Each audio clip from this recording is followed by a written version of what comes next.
Assalamualaikum, pernah ngerasa aneh nggak sih? Di zaman sekarang ini kita punya akses ke semua hal di ujung jari kita, tapi petunjuk hidup kita yang paling utama justru sering banget terabaikan. Nah, hari ini kita bakal ngobrolin soal paradoks ini, sebuah fenomena yang mungkin, ya, terjadi di rumah kita sendiri. Coba deh kita jujur-jujuran sebentar, lihat perbandingan ini. Di satu sisi, ada handphone kita yang nyala terus, berjam-jam setiap hari di tangan kita.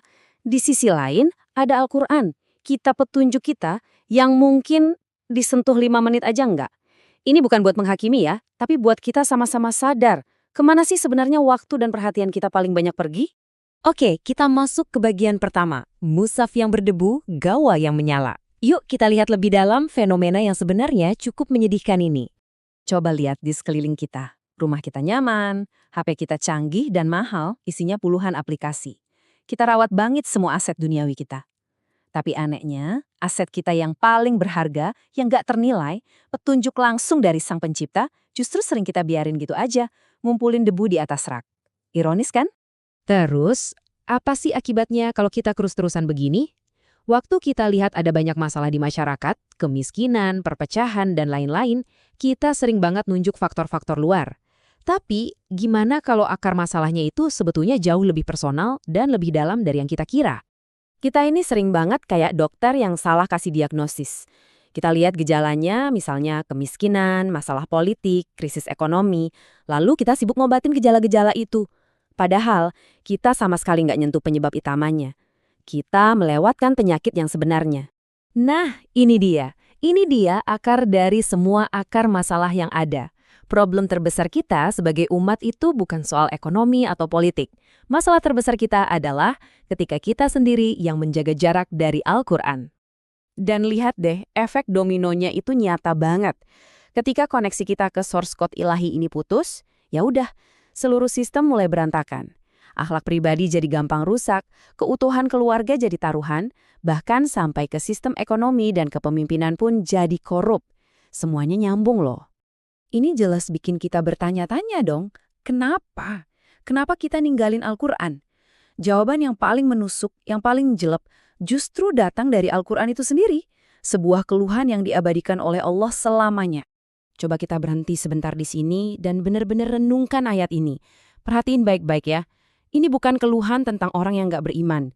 Ini keluhan Nabi tentang kaumku, umatnya sendiri. Orang-orang yang punya kitabnya tapi malah menjadikannya sesuatu yang diabaikan. Ini benar-benar pukulan telak buat kita semua.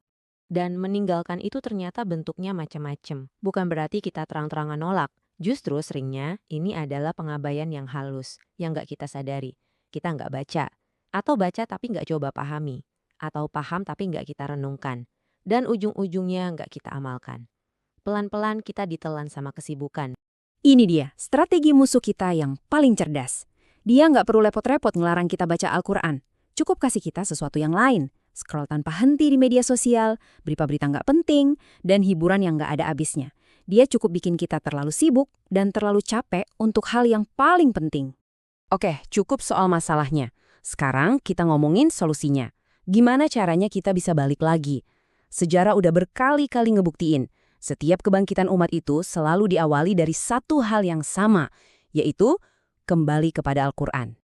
Nah, disinilah biasanya kita berhenti. Kita buka Al-Quran, terus rasanya kayak mau mendaki gunung yang tinggi banget. Duh, ini susah dipahami, gitu pikir kita. Perasaan terintimidasi ini nih salah satu tembok penghalang terbesar yang bikin kita nyerah bahkan sebelum mulai mencoba. Tapi, gimana kalau saya bilang, untuk membuka gerbang pemahaman Al-Quran, Anda cuma perlu fokus ke satu angka aja. Angka itu adalah 900. Ini dia rahasianya, sebuah terobosan yang luar biasa. Ternyata, sekitar 80% dari seluruh kata di dalam Al-Quran itu berasal dari akar kata yang sama. Yang jumlahnya cuma sekitar 900 kata aja. Coba bayangin, dengan menguasai 900 kata kunci ini, Anda udah pegang kunci buat memahami sebagian besar isi Al-Quran. Keren banget kan? Dan inilah caranya metode Think Quran membuat terobosan tadi jadi kenyataan buat kita semua. Metode ini memecah tugas yang kelihatannya besar menjadi 3 langkah simpel. Pertama, fokus ke kosakata kunci. Kedua, pahami makna literalnya. Dan yang paling penting, Ketiga, lakukan secara konsisten. Cuma butuh 15 menit setiap hari. Nah, ini membawa kita ke gambaran yang jauh lebih besar. Think Quran itu bukan sekedar aplikasi belajar biasa. Ini adalah sebuah alat, sebuah kendaraan untuk memulai sebuah misi yang lebih besar. Misi kebangkitan peradaban. Dan ini mengubah total cara kita memandang peran kita. Kalau Anda ikut menyebarkan metode ini, Anda itu bukan sekedar afiliat atau penjual aplikasi. Anda adalah seorang dai, seorang pendakwah di era digital. Anda menjadi jembatan yang menyalurkan cahaya Al-Quran ke lebih banyak orang. Dan indahnya misi ini ada pada dua keuntungan yang jalan barengan. Di dunia, Anda bisa dapat penghasilan. Tapi di akhirat, setiap orang yang belajar Al-Quran karena Anda, itu akan jadi amal jariah. Pahala yang terus mengalir tanpa henti, bahkan setelah kita nggak ada lagi di dunia. Ini kan perniagaan terbaik dengan Allah. Kita seringkali nunggu sebuah gerakan besar terjadi.